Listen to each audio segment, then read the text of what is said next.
निष्कासन से आधे पौने घंटे पहले जिला अध्यक्ष जी यहीं मेरे पास इसी दफ्तर में जिसमें आप इंटरव्यू ले रहे हैं इस ऑफिस में यहीं बैठे थे। देखिए, हमारी बहन जी से कोई शिकायत नहीं है, कोई शिकवा नहीं है बहन जी से कि हम लोग राजनीतिक इजाफा पहुंचा सकते हैं, आर्थिक इजाफा नहीं पहुंचा सकते। मैं नहीं मानता कि इसमें बहन जी को पता भी है कि नीचे के लोग क्या कर रहे हैं, भ्रमित करा जा रहा है। नमस्कार, जी न्यूज में आपका स्वागत है।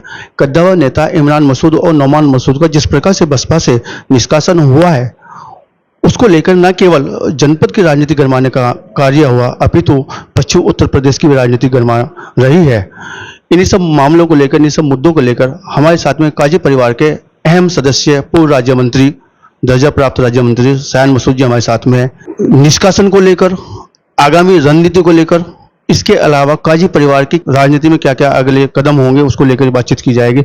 सयान मसूद साहब, आपका जी न्यूज में स्वागत है। बहुत बहुत धन्यवाद आपका अनुज भाई।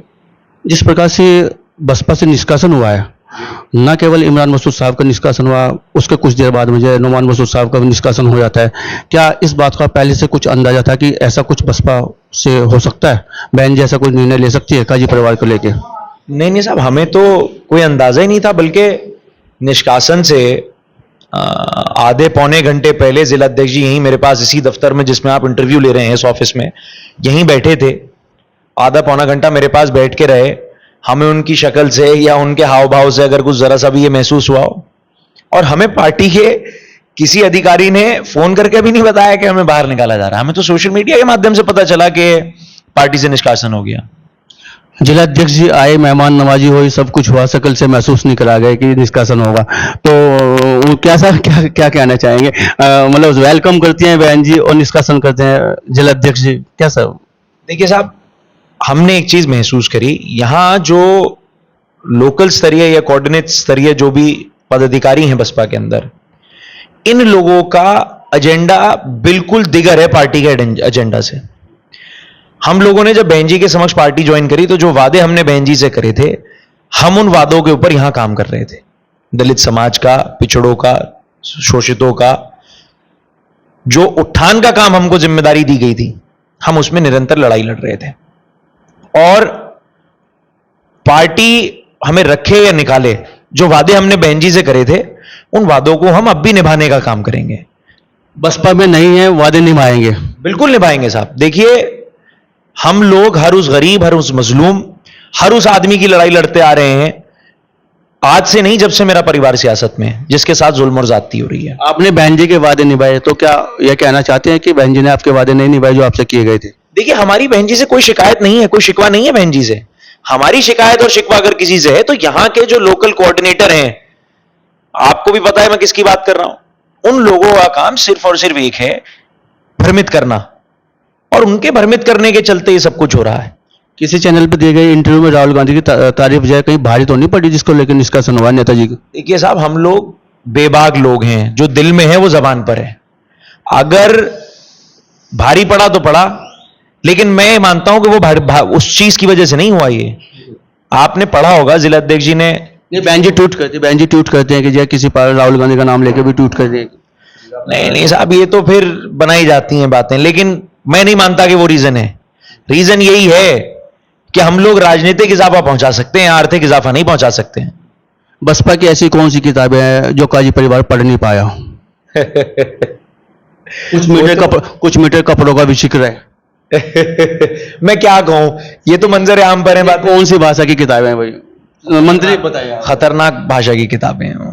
तो क्या पहले से नहीं पता था कि अटैची वाली पार्टी में ये किताबें भी चलती हैं? देखिए साहब, अब मैं क्या कह सकता हूं, अटैची का जिक्र तो जाए, वो नेताजी ने किया था, सबके सामने वादा खिलाफी हुई हमारे साथ। हमें लगा कि जो हमसे वादे करे थे, कि हम लोग मेहनती लोग हैं, मेहनत करते हैं, रोजमर्रा अगर आप मेरे यहां आएंगे तो आपको लोग मिलेंगे, हमारे यहां ऑफिस में लोग मिलेंगे, हम लोग निरंतर लोगों के सुख दुख में साथ देते हैं।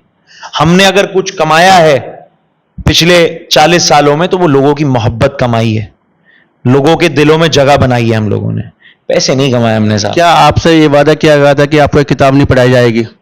बिल्कुल करा गया। तो फिर उनको किताब पढ़ाने का आपको प्रयास किया गया? अब साहब देखिए, मैं बहुत सारी बातें नहीं कह सकता, मैं कहूंगा तो एक बड़ा इशू बनेगा। और इन बातों, ये छोटे लोगों की लालच बहुत बुरी बला है। ये जो लोग बसपा पार्टी को कमजोर कर रहे हैं ना, ये उन लोगों की साजिशें हैं। मैं नहीं मानता कि इसमें बहन जी को पता भी है कि नीचे के लोग क्या कर रहे हैं, भ्रमित करा जा रहा है उनको। ऐसा हमने सुना था कि बसपा का झंडा या लीला झंडा या नजर उतारने का काम करता है, लेकिन देखा जाए तो यह काजी परिवार के छतों से जब बसपा का झंडा उतरा है, नीला झंडा उतरा है, तो क्या लगता है आपको यह काजी परिवार की नजर उतरेगी? मैं कहना चाहता हूं कि काजी परिवार एक मंच पर गले से गले, हाथ से हाथ मिल गए, कैसे देखते हैं, क्या कहना चाहेंगे? परिवार पूरा बहुजन में साथ था, परिवार पार्टी में साथ था, और परिवार अलग अलग तरीके से गए थे वो लोग, वो पहले चले गए, हो सकता है वो पहले चले गए हों, लेकिन जब परिवार एक पार्टी में एक छत के नीचे आ गया था तो एक छत के नीचे था, और परिवार निरंतर साथ है। अभी भी परिवार के अंदर कोई भी ऐसी बात नहीं है जिसके अंदर कहीं भी कोई कटाश या कोई दूरियां हो। साथ हैं, हम साथ मिलकर लड़ेंगे लोगों की, उनका और हमारा। देखिए, परिवार का एजेंडा बहुत क्लियर है।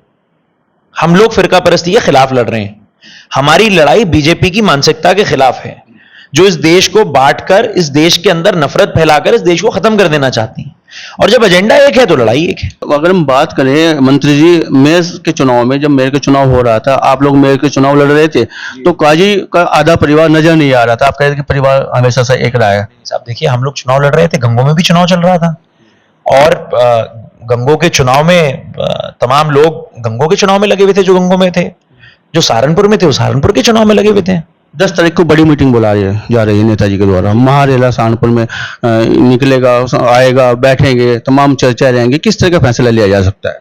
देखिए साहब, हम अब फैसला साथियों के इख्तियार छोड़ेंगे। साथी जो भी मशवरा देंगे वो करा जाएगा। अगर साथी कहेंगे निर्दलीय लड़ना है तो निर्दलीय लड़ेंगे साहब, जो साथी कहेंगे। पसंद क्या रहेगा, राष्ट्रीय लोकदल या कांग्रेस? देखिए, पसंद नहीं साहब, आपको ये समझना पड़ेगा कि राजनीति में लड़ाई जो है वो विचारधाराओं की है। हम लोग फिरका परस्ती के खिलाफ लड़ रहे हैं। पसंद से कोई फर्क नहीं पड़ता। हमारा विजन पार्टियों से कई गुना बड़ा है। हमें इस देश के अंदर अमन और शांति कायम रखनी है। हमें इस देश के अंदर प्यार और मोहब्बत कायम रखनी है। हिंदू, मुसलमान, सिख, ईसाई, ये सब एक ही सिक्के के पहलू हैं, और हम लोग किसी भी कीमत पर इस देश की गंगी जमनी तहजीब को खत्म होते नहीं देख सकते। अपने आखिरी दम तक उसके लिए लड़ते रहेंगे। सोचा जाए, अगर अखिलेश यादव जी का न्योता आ जाता है, नेताजी को, आप लोगों को, परिवार को आ जाता है, काजी परिवार को आ जाता है, तो कैसे देखेंगे फिर उसको? साहब देखिए, आ जाता है और आएगा, अभी तो तब पता चले। ये तो गणित में है कि माना जाए, ये माना, ऐसा सोचा जाए कि वो बोला माना कुछ नहीं जा सकता साहब। मैंने अपने एक पिछले इंटरव्यू में ये बात कही थी कि राजनीति में माना कुछ नहीं जा सकता। यहां तो फैसले लिए जाते हैं और उन फैसलों के साथ खड़े होकर उनको सही या गलत साबित करा जाता है। काजी परिवार चुनाव लड़ेगा, भले ही चाहे निर्दलीय रूप से लड़े। 10 तारीख में बड़ी मीटिंग होगी, उसमें फैसला लिया जाएगा। ये हमारे साथ होते पूर्व दर्जा प्राप्त राज्य मंत्री सैन मसूद साहब। जीडी न्यूज की सभी वीडियोस देखने के लिए यूट्यूब पर सब्सक्राइब कीजिए जीडी न्यूज चैनल को, और फेसबुक पर वीडियोस देखने के लिए जीडी न्यूज चैनल को लाइक और फॉलो करें। धन्यवाद।